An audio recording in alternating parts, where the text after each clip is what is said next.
যারা বহুদিন ধরে কাজ করে ফেসবুক থেকে এখনও কোনো ধরনের সেটআপ পান নাই, তাদের উদ্দেশ্যে ভিডিওটা। যারা নতুন কন্টেন্ট ক্রিয়েটর আছে তারা বুঝতে পারতেছে না যে কিভাবে ফেসবুক থেকে আপনারা সেটআপ পাবেন, সেটা সম্বন্ধে এরকম ধারণা নাই। কারণ কি, অনেকেই পেজ খুলেছে, পেজ খোলার পরে তারা বুঝতে পারতেছে না যে কোন ধরনের সেটআপ তাদের প্রয়োজন। তো মূলত বর্তমানে যে ধরনের সেটআপ আপনার প্রয়োজন সেটা হচ্ছে যে কন্টেন্ট যে মনিটাইজেশনটা আছে সেটা।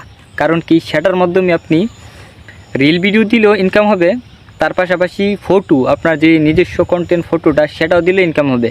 তার পাশাপাশি যে কোনো ধরনের একটা স্ট্যাটাস দিবেন, সেটা হতে পারে যে কোনো এক ধরনের লেখা, যেমন শুভ সকাল, গুড নাইট, যেরকম একটা লেখা দিবেন, সেটার মাধ্যমে আপনি ইনকাম করতে পারবেন।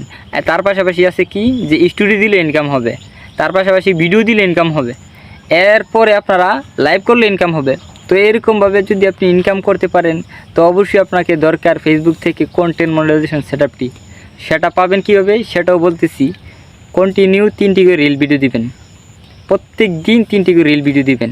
তার পাশাপাশি অবশ্যই এক সপ্তাহের মধ্যে 3 মিনিট প্লাস 1টি করে লং ভিডিও দিবেন। তাহলে আপনাকে ফেসবুক থেকে 1 মাসের মধ্যে কন্টেন্ট যে মনিটাইজেশনটা আছে সেটা দিয়ে দিবে। তো সবাইকে বলবো যে অবশ্যই যারা নতুন আছেন ধৈর্য ধরে কাজ করেন, 3টি করে রিল ভিডিও দেন আর সপ্তাহে 1টি করে লং ভিডিও দেন, তাহলে আপনি ফেসবুক থেকে স্যালারি পেয়ে যাবেন। তারপরে আপনি ফেসবুক থেকে ইনকাম করতে পারবেন। তো আজকে এই ভিডিও এই পর্যন্ত। সবাই ভালো থাকবেন, সুস্থ থাকবেন। আসসালামু আলাইকুম।